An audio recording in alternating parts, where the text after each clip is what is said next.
Andi berdiri gemetar di depan kelas Manya di Jakarta Selatan, suaranya bergetar saat ia akhirnya mengucapkan kata-kata yang selama ini ia pendam, "Aku gay, dan aku tidak bisa berpura-pura lagi." Tak sampai 2 detik, tinju Rian yang merupakan kapten tim sepak bola sekolah mendarat keras di pipinya, membuat Andi terhuyung ke belakang diiringi sorak ejekan dari teman-teman sekelas yang membuat ruangan terasa seperti neraka baginya. Rian berteriak dengan wajah merah padam, "Dasar banci. Kamu bikin kelas ini jijik." Air mata Andi mengalir deras, tapi ia menahan tangis di depan mereka semua. Hari itu menjadi titik balik yang tak pernah ia lupakan. Setiap pagi setelah kejadian itu, Andi berjalan ke sekolah dengan hati yang berat, takut melihat wajah-wajah yang dulu ia anggap teman. Catatan-catatan ejekan mulai muncul di meja kerjanya, "Gay, pergi dari sini atau kamu penyakit." Di koridor, dorongan-dorongan kecil dari kelompok Rian membuat tasnya jatuh berulang kali. Guru-guru seolah tak melihat, atau mungkin mereka memang tak mau campur tangan. Di rumah, situasinya tak lebih baik. Ayahnya yang seorang pegawai negeri taat beragama langsung marah besar saat Andi cerita malam itu. "Kamu harus berubah, nak. Ini bukan jalan yang benar menurut agama dan adat kita," kata ayahnya dengan suara dingin yang menusuk. Ibunya hanya menangis tanpa henti sambil memeluk Andi, tapi tak berani membela. "Kita harus sembunyikan ini dari keluarga besar," bisik ibunya. Andi merasa sendirian di dunia yang begitu sempit.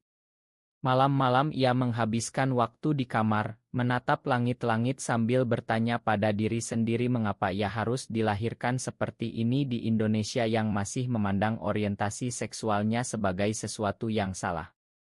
Teman satu-satunya adalah Budi, teman sebangku yang diam-diam mendukungnya. "Kamu kuat, Di. Jangan dengarkan mereka," kata Budi suatu sore di kantin sekolah yang sepi. Tapi bahkan Budi tak berani terlalu dekat di depan umum. Bullying semakin parah saat ujian semester mendekat. Rian dan gengnya menyebarkan rumor bahwa Andi mencoba mendekati cowok-cowok lain di kelas.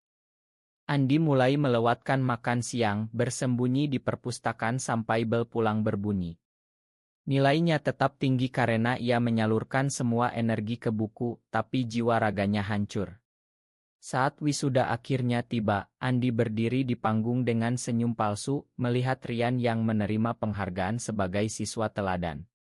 Di dalam hati ia berjanji, suatu hari ia akan bangkit dan tak lagi menjadi korban. Lulus Andi memilih kuliah di Universitas Padjadjaran di Bandung, jauh dari Jakarta. Di sana, jauh dari mata ayah dan ejekan masa lalu, ia mulai mencari jati diri.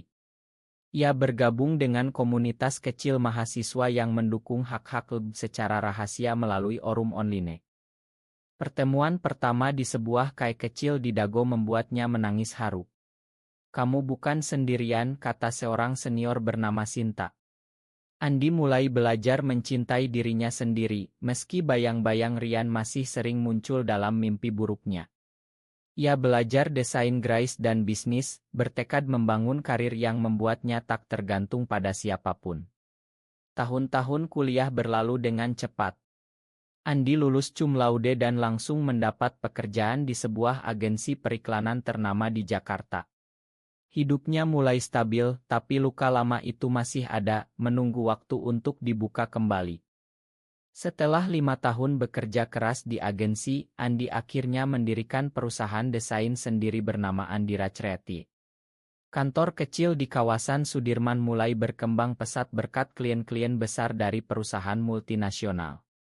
Andi kini berusia 27 tahun, tampan dengan rambut rapi dan senyum profesional yang menyembunyikan segala luka masa lalu. Ia masih single, lebih memilih fokus pada karir daripada hubungan yang rumit di masyarakat Indonesia yang masih penuh stigma.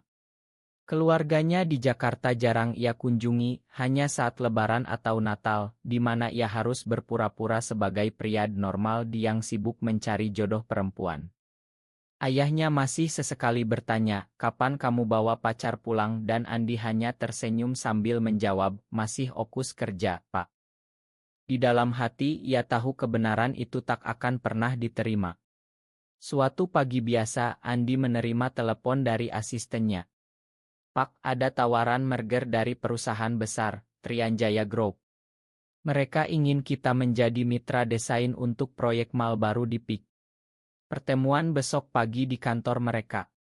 Nama Rianjaya langsung membuat jantung Andi berdegup kencang. Apakah mungkin? Rian si pembulismanya, kini menjadi pemilik perusahaan properti sukses. Andi mencari nama itu di internet malam itu, dan oto Rian muncul, pria tampan berusia 28 tahun, berjas rapi, tersenyum lebar di acara pembukaan proyek. Wajah yang dulu memukulnya kini tersenyum di layar. Andi tak bisa tidur semalaman. Besok pagi, dengan jas terbaiknya, Andi memasuki gedung tinggi di kawasan Kuningan. Ruang rapat mewah menyambutnya. Saat pintu terbuka, Rian berdiri di ujung meja, tangan terulur. Selamat datang Pak Andi. Senang bisa bekerja sama. Mata Rian tak menunjukkan pengenalan apapun pada awalnya. Andi menjabat tangan itu dengan tangan dingin. Terima kasih Pak Rian. Pertemuan berlangsung profesional. Rian menjelaskan proyek dengan percaya diri, sementara Andi menyajikan proposal desain yang telah ia siapkan semalaman. Tapi di dalam dada Andi, badai emosi berkecamuk. Setiap kali Rian tertawa, bayangan Tinjusma itu kembali muncul. Setelah rapat, Rian mendekat. Kamu kelihatan familiar, Andi. Kita pernah ketemu di mana ya? Andi tersenyum tipis. Mungkin di masa lalu, Pak.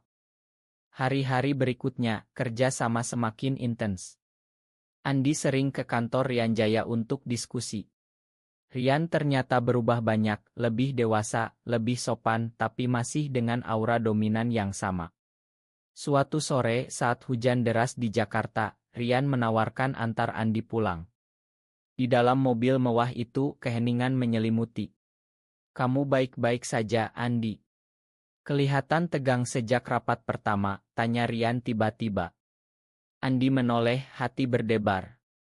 Mungkin karena ingatan lama. Rian tak menjawab, tapi tangannya menggenggam kemudi lebih erat. Di perusahaan Andira, tim mulai melihat bos mereka sering melamun. Budi yang kini menjadi manajer keuangan Andi khawatir. Kamu yakin mau lanjut proyek ini? Orang itu dulu menyakitimu parah. Andi mengangguk. Ini bisnis, Bud. Dan mungkin saatnya menghadapi masa lalu. Malam itu, Andi duduk sendirian di apartemennya di Kemang, membuka album Otosma yang lama ia simpan. Oto kelas dengan Rian di tengah, tersenyum sombong. Air mata jatuh lagi. Ia tak tahu bahwa di seberang kota, Rian juga tak bisa tidur, memandang Oto lama yang sama dengan perasaan bersalah yang mulai muncul.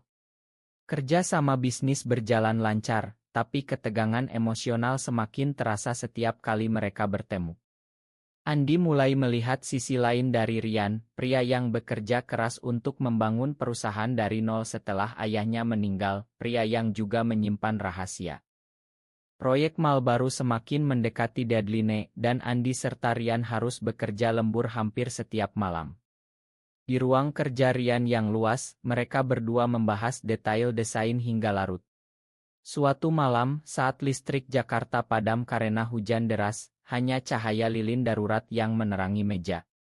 Rian tiba-tiba berkata pelan, aku ingat sekarang, Andi. Sma dulu. Aku yang memukulmu hari itu. Andi membekuk. Udara terasa berat. Kenapa baru sekarang bilang? Rian menunduk, tangannya gemetar memegang gelas kopi. Karena aku takut. Aku takut mengakui bahwa aku juga merasakan hal yang sama saat itu. Tapi aku memilih jadi yang kuat, yang normal di mata semua orang. Pengakuan itu seperti bom yang meledak pelan di dada Andi. Rian si pembuli, ternyata juga menyimpan rahasia yang sama selama bertahun-tahun. Ia menikah muda dengan perempuan pilihan orang tua, tapi perceraian terjadi 2 tahun lalu karena tak bisa hidup berbohong lagi. Aku minta maaf, Andi. Bukan hanya untuk pukulan itu, tapi untuk semua ejekan, semua rasa sakit yang kuberikan. Andi tak langsung menjawab. Air mata menggenang di matanya. Ma tak cukup, Rian. Aku hampir bunuh diri karena kamu dan gengmu. Rian terdiam lama. Aku tahu. Aku melihat berita di grup alumni. Saat itu aku ingin menghubungimu, tapi malu. Malam itu menjadi awal percakapan panjang yang tak pernah mereka bayangkan. Rian bercerita tentang tekanan keluarganya yang konservatif, tentang bagaimana ia dipaksa jadi pria sejati sejak kecil. Andi menceritakan perjuangannya di Bandung, tentang komunitas rahasia yang menyelamatkannya. Mereka tak saling sentuh, hanya bicara hingga ajar menyingsing. Keesokan harinya, kerja sama bisnis tetap berjalan, tapi ada sesuatu yang berubah. Rian mulai mengajak Andi makan siang di restoran halal favoritnya di Tamrin. Mereka bicara tentang mimpi, tentang Indonesia yang perlahan berubah meski masih banyak yang menentang. Tapi tidak semua mulus. Ayah Andi suatu hari menelepon, mendengar rumor bahwa anaknya sering terlihat dengan teman dekat pria pengusaha. Jangan buat malu keluarga lagi, Andi, bentak ayahnya.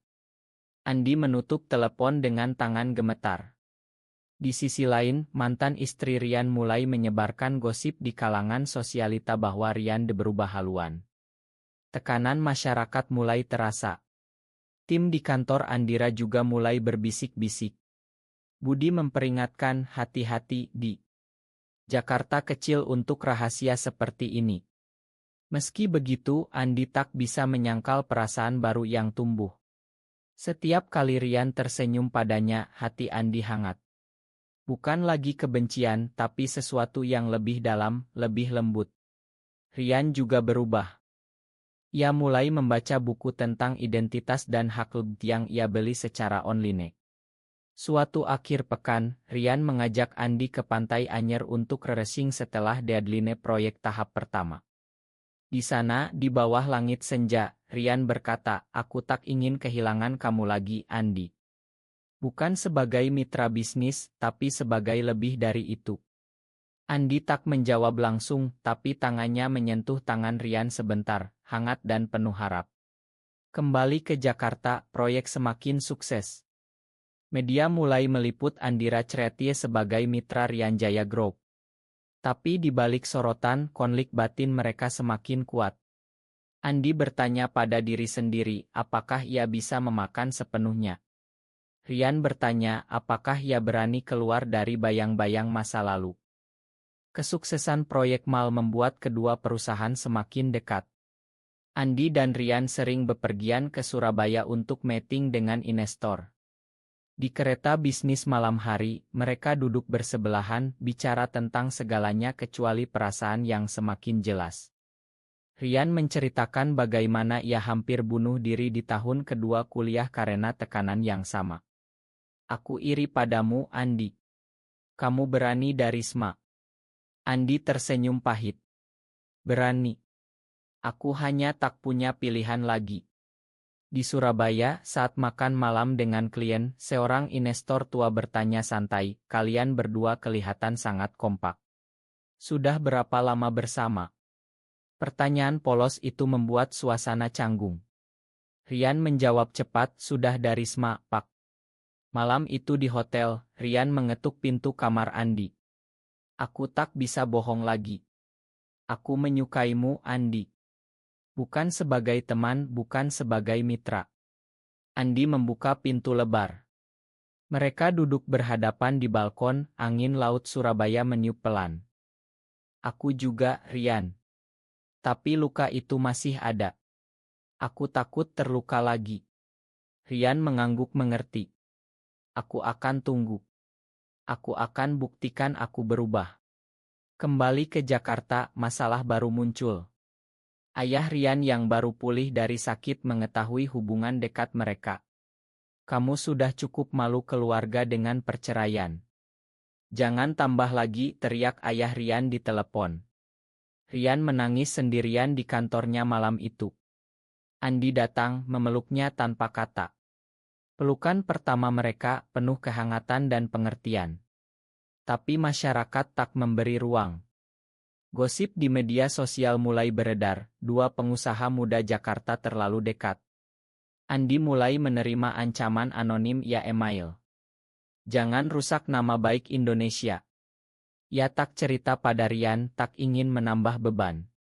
Di tengah itu semua, proyek mal sukses grand opening. Acara besar di PIK, ratusan tamu hadir.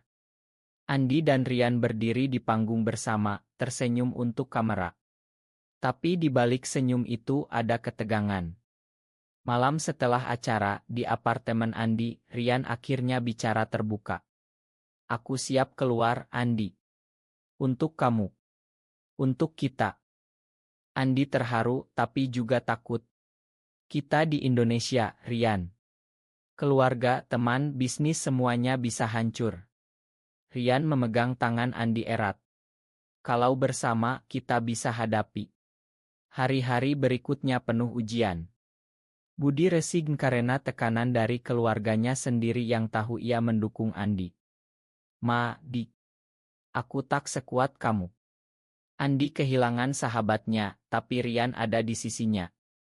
Mereka mulai menghabiskan waktu bersama secara pribadi, jalan pagi di Taman Suropati, nonton film India di bioskop sepi. Cinta mereka tumbuh pelan, penuh pengertian dan pengorbanan kecil. Rian mulai belajar memasak masakan kesukaan Andi. Andi membantu Rian mengelola stres bisnis. Tapi bayang-bayang masa lalu masih muncul saat Rian bertemu teman lama SMA yang dulu ikut membuli. Lo gila ya, Rian? Sama Andi yang dulu lo hajar. Rian menjawab tegas, aku yang salah dulu. Sekarang aku ingin memperbaiki. Konflik mencapai puncak saat ayah Andi datang tiba-tiba ke kantor Andi Rachreati.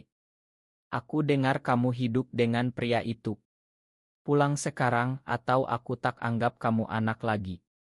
Andi berdiri tegar. Pak, aku sudah dewasa. Aku mencintai diriku apa adanya. Ayahnya pergi dengan marah, meninggalkan Andi menangis di ruangan kosong. Rian datang sore harinya, memeluk Andi lama. Kita hadapi bersama. Tapi ujian tak berhenti. Mantan istri Rian mengajukan tuntutan hak asuh anak mereka yang masih kecil, menggunakan isu orientasi seksual sebagai alasan. Kamu tak pantas jadi ayah, kata pengacaranya. Rian hampir putus asa. Andi mengorbankan waktu bisnisnya untuk mendampingi Rian ke pengadilan. Di ruang sidang, Rian harus menghadapi pertanyaan-pertanyaan menyakitkan tentang masa lalunya. Andi duduk di belakang, memberi kekuatan lewat tatapan. Setelah sidang, Rian berkata, terima kasih sudah ada di sini. Kamu satu-satunya yang benar-benar mengerti. Di tengah krisis itu, bisnis mereka justru semakin maju. Investor asing tertarik karena desain inovatif. Tapi tekanan sosial membuat beberapa klien lokal mundur. Kami tak mau berurusan dengan kontroversi, kata salah satu email. Andi dan Rian duduk berdua di balkon apartemen, memandang lampu Jakarta. Apakah ini layak? Tanya Andi pelan. Rian menjawab, kamu layak, Andi. Kita layak. Suatu malam, saat hujan deras lagi, Rian mengajak Andi ke SMA lama mereka yang kini sudah direnovasi. Mereka berdiri di kelas yang dulu, tempat semuanya bermula. Rian berlutut di depan Andi. Aku minta maaf untuk semua. Dan aku mencintaimu bukan karena bisnis, tapi karena kamu yang membuatku jadi pria lebih baik. Andi menarik Rian berdiri, memeluknya erat. Aku memakanmu, Rian. Bukan karena lupa, tapi karena aku memilih maju. Pelukan itu penuh air mata, penuh penyembuhan. Tapi konflik keluarga masih berlanjut. Ibu Rian menelepon, memohon Rian kembali ke jalan yang benar. Rian menolak dengan lembut. Ibu, aku bahagia sekarang. Andi juga mulai bicara dengan ibunya ya Ideocal, pelan-pelan membuka hati. Ma, aku tetap anakmu. Proses pengadilan hak asuh berjalan alot, tapi dukungan Andi membuat Rian kuat. Akhirnya, hakim memutuskan Ryan tetap dapat hak kunjungan meski dengan syarat. Kemenangan kecil itu dirayakan berdua dengan makan malam sederhana di rumah. Tapi Andi tahu perjuangan masih panjang. Setelah setahun penuh badai, Andira Creatie dan Ryan Jaya Group resmi merger menjadi perusahaan besar baru dengan nama baru, Horion Partners. Andi dan Ryan berdiri di panggung peresmian, tangan saling genggam di belakang podium, tersenyum untuk kamera. Media tak lagi gosip, malah memuji inovasi mereka. Keluarga mulai melunak pelan-pelan. Ayah Andi datang ke acara, meski tak banyak bicara, tapi tatapannya sudah tak lagi marah. Ibu Ryan mengirim pesan, jaga anakku baik-baik. Ryan dan Andi pindah ke rumah baru di pinggiran Jakarta, tempat mereka bisa hidup lebih bebas. Anak Ryan mulai sering berkunjung, memanggil Andi Om yang baik. Kehidupan mereka tak sempurna, tapi penuh makna. Andi sering mengingat perjalanan panjang dari kelas Ma yang penuh ejekan hingga ruang rapat mewah ini. Ryan juga berubah total, kini aktif mendukung komunitas LUB secara diam-diam melalui donasi. Suatu malam di teras rumah, sambil memandang bintang, Ryan berkata, "Terima kasih telah memberiku kesempatan kedua." Andi tersenyum. Kita memberi kesempatan satu sama lain. Cinta mereka tumbuh dewasa, penuh pengertian dan saling mendukung. Tak ada lagi rahasia, hanya kejujuran dan komitmen. Bisnis berkembang, tapi yang terpenting, hati mereka sembuh. Di Indonesia yang masih penuh tantangan, mereka membuktikan bahwa cinta sesama jenis bisa menjadi kekuatan, bukan kelemahan. Tapi perjalanan tak berakhir di sini. Masih banyak yang harus diperjuangkan untuk masa depan yang lebih baik. Apakah luka masa lalu bisa benar-benar sembuh total melalui pengampunan dan cinta?